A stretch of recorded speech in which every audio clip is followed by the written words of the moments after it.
Hello everyone, आप सभी का स्वागत है ज्ञान दृष्टि में। आज का हमारा टॉपिक है प्राचीन हिमाचल प्रदेश की प्रमुख जातियाँ। आज हम हिमाचल प्रदेश में प्राचीन समय में कौन कौन सी जातियाँ रही थी, उनका हिमाचल प्रदेश में किस तरह का रहन सहन था, किस तरह का उनका यहाँ पर आगमन होता है और इनके कौन कौन से केंद्र रहे थे और इन्होंने जो है हिमाचल प्रदेश की संस्कृति और सभ्यता को जो है विकसित करने में क्या भूमिका अदा की है, इसके बारे में बात करेंगे। तो जिसमें आज हम आर्य, खश, किन्नर, किरात और नागों के बारे में प्रमुख रूप से बात करेंगे। तो स्टार्ट करते हैं। पहला है आर्य। आर्य जो हैं, इनके बारे में बहुत से हिस्टोरियन जो हैं उनकी जो है अलग अलग राय है। कुछ इनको मध्य एशिया का मानते हैं, कुछ इनको जो है वो भारत देश का ही निवासी मानते हैं और कहीं कहीं पर जो है इनको तिब्बत से भी जो है इनका संबंध जोड़ा जाता है।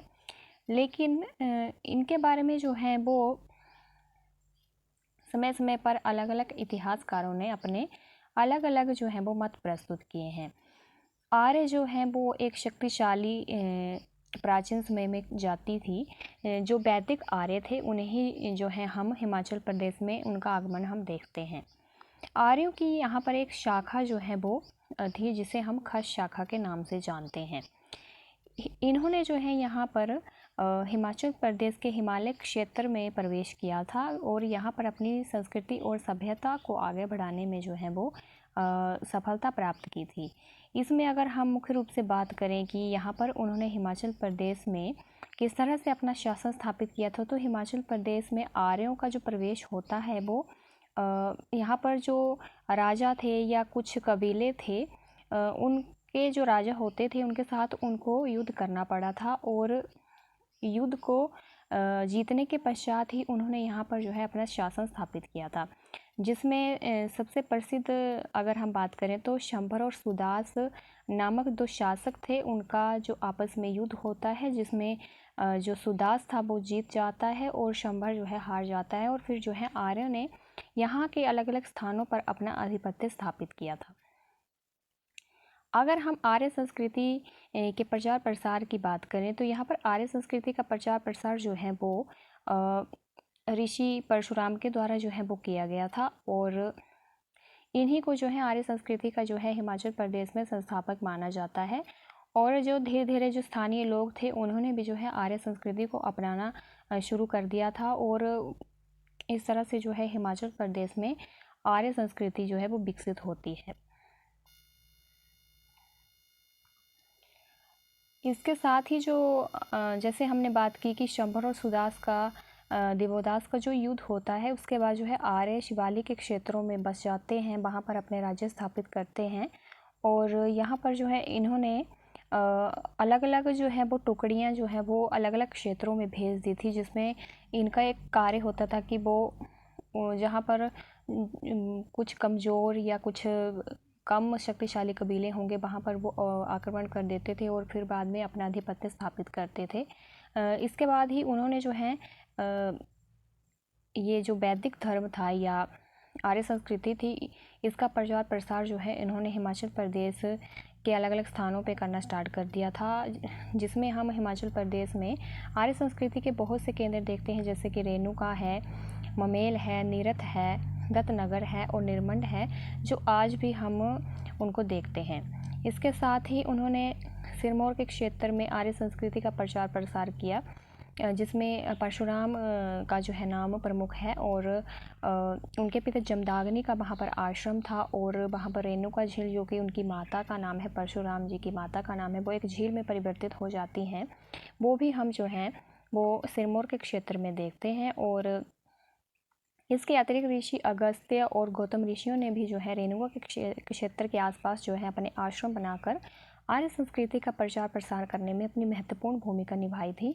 और इसके साथ ही जो है यहाँ पर अलग अलग जातियों ने जो है वो समय समय पर शासन स्थापित किया और यहाँ पर अलग अलग जातियों का निवास था रहा है, जैसे कि नाग हैं, कोल हैं, खश हैं, किन्नर, किरात हैं।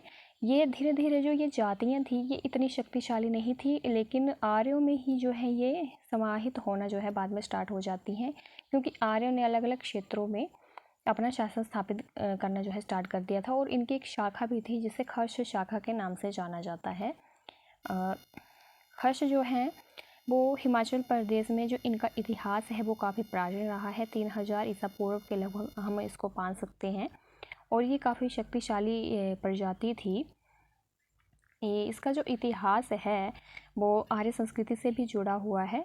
इनका जो कार्य होता था वो पशुपालन करना होता था। आर्य जो है पशुपालन के लिए अलग अलग चरागाहों की खोज करने के लिए मध्य एशिया में निवास करते थे। और वहाँ से उन्होंने जो है वो अपनी 3 शाखाएं जो है वो बना ली थी। एक शाखा पश्चिम की ओर चली जाती है, पश्चिम से यूरोप स्पेन तक पहुँच जाती है। दूसरी शाखा जो थी वो दक्षिण की ओर चली गई और पामीर के पठार तक पहुंच जाती है। और जो तीसरी शाखा थी वो कश्मीर तक जो है वो जाती है। कश्मीर से आगे बढ़ती हुई वो हिमाचल प्रदेश में प्रवेश करती है और वहाँ से वो कुमाऊं गढ़वाल से होकर जो है नेपाल तक पहुंच जाती है। ये जो तीसरी शाखा थी जो हिमाचल प्रदेश में प्रवेश करती है, इसी को खश के नाम से जाना जाता है। ये क्षत्रिय माने जाते हैं। और ये जो खश जाति थी वो काफ़ी शक्तिशाली जाति थी। और कालांतर में जो है इन्हें मलेच्छ और जंगली के नाम से जो है वो जाना जाने लगा। और इनकी जो भाषा होती थी वो संस्कृत से मिलती जुलती भाषा का ये प्रयोग करते थे। इनका जो खान पान का जो तरीका होता था वो काफ़ी डिफरेंट तरीका होता था। और ये जो है वो आदिवासी कबीलों में ही रहा करते थे। और बाद में जो है इन्होंने यहाँ की जो संस्कृति थी वहाँ उसको अपनाना इन्होंने स्टार्ट कर दिया था। और इन्होंने हिमाचल प्रदेश की अलग अलग सीमाओं को प्रभावित करना भी जो है वो शुरू कर दिया।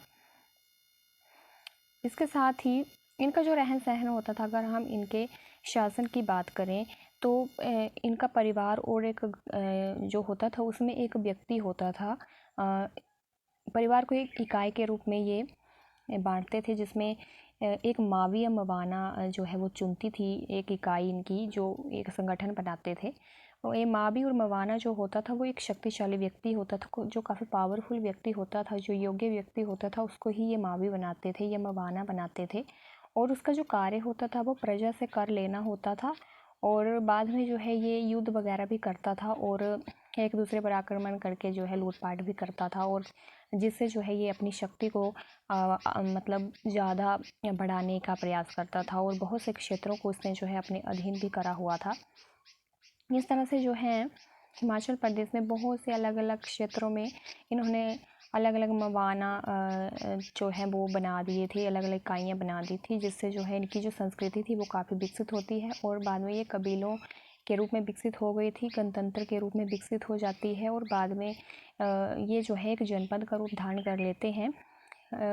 ये जो आर्यों की शाखा थी इसी को जो है भारतीय आर्य जो है वो माना जाता है। और इन्होंने ही जो है यहाँ पर अपनी आर्य संस्कृति का प्रचार प्रसार करने में महत्वपूर्ण भूमिका निभाई थी। बाद में जो है ये शाखा जो थी वो मध्य एशिया से दक्षिण की ओर जाते हुए ईरान तक पहुँच जाती है। और कुछ जो थे वो ईरान में ही रहना स्टार्ट कर देते हैं। वहाँ पर उन्होंने आर्य संस्कृति और सभ्यता का प्रचार प्रसार किया था। और कुछ जो लोग थे वो हिंदू कुछ पर्वत से लेकर के सिंधु नदी तक जो है वो चले जाते हैं, हिमालय के क्षेत्र तक पहुंच जाते हैं। जो हिमालय के क्षेत्र तक पहुंचते हैं वही हिमाचल प्रदेश में भी प्रवेश करते हैं और यहाँ की संस्कृति सभ्यता को प्रभावित करते हैं। और आर्य संस्कृति का प्रचार प्रसार वो यहाँ पर करते हैं और लोगों को भी जो है अपनी संस्कृति में और सभ्यता में शामिल करते हैं। इसके साथ ही जो है इनका जो संबंध है वो सिंधु घाटी के लोगों से भी रहा है। इन्होंने जो है यहाँ के जो सिंधु घाटी के जो लोग थे उनसे भी संपर्क किया था और जो कि काफ़ी सभ्य लोग थे और उनके वो जो है वो काफ़ी अच्छे घरों में रहा करते थे। जैसे कि हमने सिंधु घाटी सभ्यता में भी पढ़ा हुआ है कि वो काफ़ी अच्छे घरों में रहते थे। तो आर्यों ने भी जो है यहाँ पर जब उन्होंने देखा तो ये कि उनकी संस्कृति और सभ्यता कितनी अच्छी है और कितने अच्छे अच्छे घरों में रह रहे हैं। उनके पास तो कुछ नहीं था क्योंकि वो पशुपालन करते थे और इधर उधर ही मतलब चरागाहों की खोज में रहते थे। तो उन्होंने जो है वो सिंधु घाटी के जो लोग थे उनसे संपर्क किया और बाद में जो है उनसे युद्ध भी किया इन्होंने और उनके क्षेत्रों को जो है अपने में सम्मिलित कर लिया था। और हिमालय की तराई में सरस्वती, यमुना और गंगा की घाटियों में जो है ये बस जाते हैं और फिर आगे धीरे धीरे आगे बढ़ते रहते हैं और इस भूमि पर रहने वाले जो लोग थे वो श्याम बन आदिवासियों ने जो है इनका जो है वो कड़ा मुकाबला किया था। बाद में जो इस क्षेत्र में कुछ लोग रहते थे, ये यमुना, सरस्वती और गंगा घाटी में जो कुछ लोग रहते थे उन्हें श्याम बन आदिवासी कहा जाता था। और बाद में आर्यों ने उनको दस्यु कहा। और इन दस्यु राजाओं में सबसे शक्तिशाली जो राजा था वो शंबर राजा था। ऋग्वेद में शंबर को आर्यों का सबसे बड़ा शत्रु जो है वो कहा गया है। और 40 साल तक चले लंबे संघर्ष के पश्चात जो है शंबर को आर्यों ने जो है हरा दिया था। और उसकी प्रजा जो थी, आदिवासी लोग उत्तर में हिमालय की ओर जो है वो चले जाते हैं। जो शंबर था उसको आर्यों ने हरा दिया था और फिर शंबर जो है अपनी प्रजा को लेकर के जो है हिमालय की ओर चला जाता है, जहाँ उसे खशों के अधीन रहना पड़ता है। और फिर आर्य जो थे वो आगे बढ़ते गए हिमालय की ओर और शिवालिक की तराई से नीचे के सप्त सिंधु प्रदेश में जो है रहने लगते हैं। और फिर वैदिक या ऋग्वेद में जो है हिमालय की कुछ चोटियों और नदियों का भी जो है उल्लेख हमें मिलता है कि वहाँ पर आर्य संस्कृति विकसित हुई थी। हिमालय की ही तराई में कुछ आर्य ऋषि जो थे इन्होंने आश्रम बनाकर यहाँ पर रहना शुरू कर दिया था, जैसे कि रेणुका है, सिरमौर की झील है जिसका संबंध जमदाग्नि ऋषि से है। कुल्लू में जो है एक घाटी पड़ती है मणिकर्ण, जिसका जो संबंध है वो विशिष्ट ऋषि से है, जो विशिष्ट कुंड है। और निर्मंड है, परशुराम से जुड़ा हुआ है। बिलासपुर की जो व्यास गुफा है उसका जो संबंध है वो व्यास ऋषि से है। और उत्तर वैदिक काल में जो 5 पांडव थे उनका अधिकांश जो समय था वो हिमालय में ही जो है वो बीता था। और जुब्बल का हाट कोटी मंदिर और कुल्लू का हिडिंबा देवी मंदिर भी जो है 5 पांडवों से संबंधित है। तो इससे हम अनुमान लगा सकते हैं कि आर्य संस्कृति जो है हिमाचल के अलग अलग क्षेत्रों में यहाँ पर फैल चुकी थी और वो काफ़ी विकसित संस्कृति के रूप में जो है यहाँ पर उभरी थी। तो खशों ने इस तरह से हिमाचल प्रदेश के क्षेत्रों में जो है आर्य संस्कृति का प्रचार प्रसार किया। आगे हम बात करेंगे किन्नर किरातों की। ये जो जाति थी वो हिमाचल प्रदेश में की एक प्रमुख जाति थी। और ये जो प्रजाति थी इनका जो मेल जोल था वो मंगोलों के जैसा था, कुछ ये मंगोलों की तरह थे। और ऐसा मानते हैं कि इनका जो निवास स्थान था वो तिब्बत में था और तिब्बत से ही इन्होंने भारत में प्रवेश किया था। कुछ जो इतिहासकार हैं इनका जो निवास स्थान है वो मानते हैं कि ब्रह्मपुत्र नदी से लेकर के जो है यहाँ पर कि कुछ सहायक नदियों के किनारे जो है ये रहा करते थे। और मध्य जो किरात थे इन्होंने जो है हिमालय के मध्य क्षेत्र में भी जो है अपना निवास स्थान जो है वो बनाया था। इनकी जो कुछ बस्तियाँ थी जैसे कि असम है, भूटान है, नेपाल है आदि क्षेत्रों में इन्होंने बड़ी बस्तियाँ बनाई हुई थी। और इनका जो संबंध था वो मोहनजोदड़ो से भी रहा है। ये जो जाति थी ये पशुपालक जाति थी और ये गणतंत्रात्मक व्यवस्था को फॉलो करते थे। ऋषि वशिष्ठ ने इनके बारे में एक स्टेटमेंट दी हुई है कि इन्हें शिक्षण देव कहा है ऋषि वशिष्ठ ने। इस जाति के जो लोग थे वो लिंग को देवता बनाकर पूजते थे और वेदों में इन्हें गुफा में रहने वाली जाति तथा महाभारत में इन्हें हिमालय का निवासी जो है वो कहा गया है। तो इस तरह से जो है किरातों के बारे में और किन्नर किरातों के बारे में बातें जो है वो कही गई हैं ऋषियों के द्वारा। किन्नर किरात जो थे वो मैदानी क्षेत्रों में रहते थे और खशों ने जो है इन पर आक्रमण किया था। खश जो थे वो अपने आप को काफ़ी शक्तिशाली जाति मानते थे और इन्होंने किन्नर किरातों पर भी आक्रमण किया था। और किन्नर किरातों को जो है इन्होंने भागने पर मजबूर कर दिया था। जहाँ जहाँ से किन्नर किरात जो हैं अपने अपने स्थलों को छोड़ रहे थे वहाँ वहाँ खशों ने जो है अपना आधिपत्य जमाना स्टार्ट कर दिया। और जहाँ पर कुछ लोग रह जाते थे उन्होंने समर्पण कर दिया और खशों में विलीन हो गए। खश जो परंपरा थी उसको अपना लिया। और इस तरह से जो है जो खश प्रजाति जाति थी वो काफ़ी शक्तिशाली होती गई। और किन्नर किरात जो थे वो हिमाचल प्रदेश के अलग अलग क्षेत्रों में जो है जाते हैं। जैसे कि इनका जो संबंध है वो किन्नर देश से माना जाता है। किन्नरों का जो रहने का एक स्थान था उसको किन्नर देश कहा जाता था। एक समय में वे गंगा के पठार से लेकर के पश्चिम में सतलुज और चंद्रभागा नदियों के पठार तक जो है इनका देश जो है वो फैला हुआ था।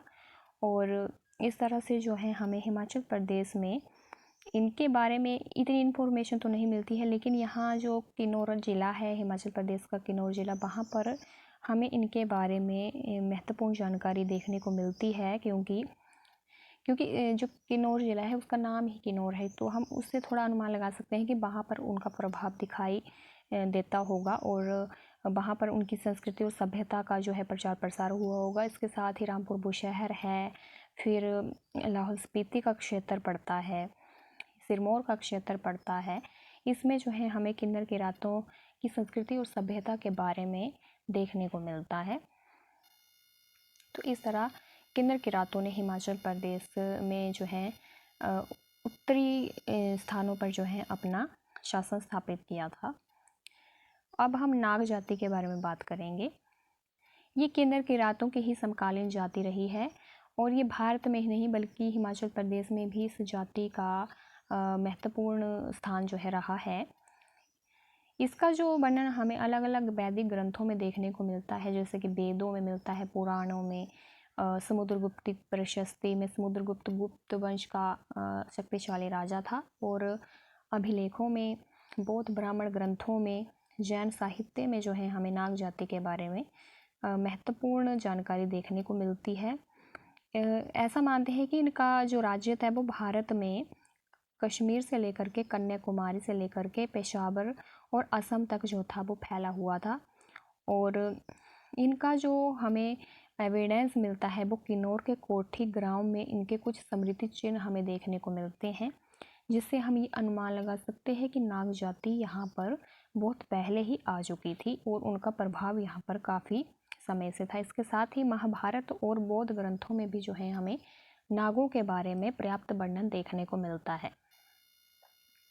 अगर हम नागों के बारे में बात करें जो कि पूजनीय है, जिनको हम नाग देवता मानते हैं, विष्णु पुराण में उनके बारे में जो है वो एक वर्णन देखने को मिलता है। 12 प्रधान नागों का वर्णन देखने को मिलता है जो काफ़ी पूजनीय है और काफ़ी प्रधान जो नाग हैं, जिनका नाम है शेषनाग, बासुकी, तक्षक, शंख, श्वेत, महापद्म, कंबल, अख्तर, एलापत्र नाग, काकेटिक और धनंजय। ये जो 12 नाग हैं ये काफ़ी प्रधान जो मुख्य नाग हैं और इसके साथ ही जो 8 कुछ प्रसिद्ध नाग हैं, जिसमें हम अनंत हम शेषनाग को कहते हैं और पद्म है, फिर शंख है, ककेटक है, एलापत्र है और तक्षक है।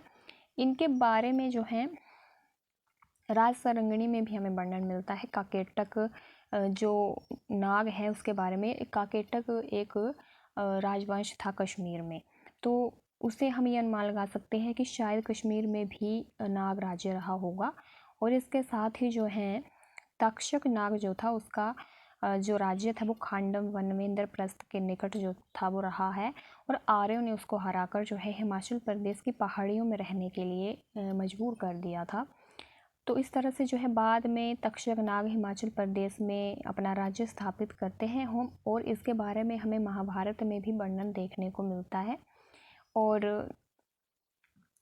अगर हम हिमाचल प्रदेश में नागों की परंपरा की बात करें कि यहाँ पर नाग पूजा कहाँ कहाँ पर प्रचलित है, तो कुल्लू आदि क्षेत्रों में और चंबा के क्षेत्रों में जो है बासुकी नाग की उपासना जो है मुख्य रूप से की जाती है। और नागों का जो है अलग अलग लोगों से अलग अलग संबंध रहा है, जैसे कि यहाँ पर बताया गया है कि जो रावण के पुत्र की पत्नी थी सुलोचना, वो भी नाग कुल से रही हैं। फिर भीम की पत्नी जो थी, जो घटोत्कच की माता हिडिंबा थी, वो जो कि कुल्लू से थी, वो भी एक नाग पुत्री थी, ऐसा कुछ मानते हैं। और इस तरह से जो है नागों के बारे में अलग अलग राय जो है इतिहासकारों के द्वारा दी गई है। तो कुल्लू चंबा के जो क्षेत्र थे यहाँ पर मुख्य रूप से बासुकी नाग की जो है उपासना की जाती है। यहाँ पर ऐसे एविडेंस देखने को मिलते हैं और आज भी नाग पूजा वहाँ पर प्रचलित है। पुराणों में जो है हमें अनेक नाग राजाओं के बारे में जो है वो वर्णन देखने को मिलता है। इसके साथ ही मथुरा, विदिशा आदि स्थानों पर जो है 4वीं और 5वीं शताब्दी तक नाग राज्य स्थापित रहा था। और इसके अलावा जो है फिर जो है ये जो नाग राज्य था और ये जो खश थे या किन्नर किरात थे, इसमें शक्तिशाली जो प्रजाति थी वो तो खश ही थी। किन्नर किरातों को भी जो है खशों ने अपने अधीन कर लिया था, और ऐसा मान सकते हैं कि नाग भी उनके ही अधीन हो गए थे, और फिर उन्होंने खशों ने पराजित कर दिया था इनको, इन प्रजातियों को या जातियों को, और फिर ये खश जाति में ही विलीन हो गए थे। और इसके साथ ही जो है अगर हम नागों की बात करें जो कि पूजनीय नाग हैं, जिसको हम नाग देवता मानते हैं, तो हिमाचल प्रदेश जो है नागों की क्रीड़ा स्थली रही है। और चंबा में मघोड़ है, कुल्लू में तांडी है, और जमलू सतलुज की उपत्यका और नातंडी मंडी कसोल में माहू, सिरमौर में नोना नाग अत्यंत बलवान व शक्तिशाली शासक थे। इसके साथ ही जो है अगर हम नाग पूजा की मुख्य रूप से मंडी क्षेत्र में बात करें तो कामरू नाग की मुख्य रूप से पूजा की जाती है। इसके साथ ही हिमाचल प्रदेश के अलग अलग जो डिस्ट्रिक्ट है वहाँ पर नाग पूजा प्रचलित है। कांगड़ा के क्षेत्र में जैसे धर्मशाला में आप भागसू नाग देखते हैं, वहाँ पर मंदिर है नाग का। और फिर इसके साथ ही अन्य अलग अलग क्षेत्रों में नागों की पूजा की जाती है, उनके मंदिर स्थापित हैं। और इस तरह से जो है नाग जाति भी थी और नाग जो है वो पूजनीय भी हैं। नाग जाति जो थी वो नाग कुल से संबंधित थी, लेकिन जो कुछ नाग मैंने आपको 12 नाग बताए हैं वो पूजनीय हैं, जिनका वर्णन हमें पुराणों में देखने को मिलता है, विशेष रूप से विष्णु पुराण में। और जो 8 नागों के बारे में बताया है वो प्रमुख नाग हैं जो फेमस हैं। उनकी जो पूजा अर्चना है वो विशेष रूप से की जाती है। जैसे हम शेष नाग को मानते हैं, बासुकी नाग को मानते हैं, कुछ अन्य नाग भी हैं। इसके बारे में भी हमें पता होना चाहिए कि कौन कौन से नाग देवता हैं जिनका हमें पुराणों में वर्णन देखने को मिलता है। और इस तरह से जो है हिमाचल प्रदेश में नागों की भी पूजा अर्चना की जाती है, आज भी की जाती है। नाग पूजा की जो व्यवस्था है या पद्धति है वो आज भी प्रचलित है और होनी भी चाहिए, क्योंकि नाग पूजनीय है और इन्हें हम एक देवता के रूप में मानते हैं। नाग पूजा हिमाचल प्रदेश में नहीं बल्कि भारत के अलग अलग क्षेत्रों में भी जो है वो की जाती है। तो इस तरह से जो है नाग जाति अलग है और जो नाग पूजनीय हैं, जो 12 नाग हैं वो अलग हैं, उन्हें हम पूजनीय मानते हैं। तो इस तरह से जो है हमने आज खशों के बारे में, आर्यों के बारे में, किन्नर किरातों के बारे में और नागों के बारे में बात की है। तो आई होप आपको आज की जानकारी अच्छी लगी होगी। अगली वीडियो में हम हिमाचल प्रदेश के जो है प्रमुख जनपद जो रहे हैं उनके बारे में बात करेंगे। आज के लिए इतना ही रखते हैं। अगर आपको हमारी वीडियो अच्छी लगे तो हमारे चैनल ज्ञान दृष्टि को जोर से सब्सक्राइब करें, और PDF नोट्स के लिए आप हमारे चैनल टेलीग्राम चैनल को ज्वाइन कर लीजिएगा। ज्ञान दृष्टि को जो है ज्वाइन कर लीजिएगा, जिसमें आपको फ्री ऑफ कॉस्ट जो है PDF नोट्स प्रोवाइड करवा दिए जाएंगे। Thank you.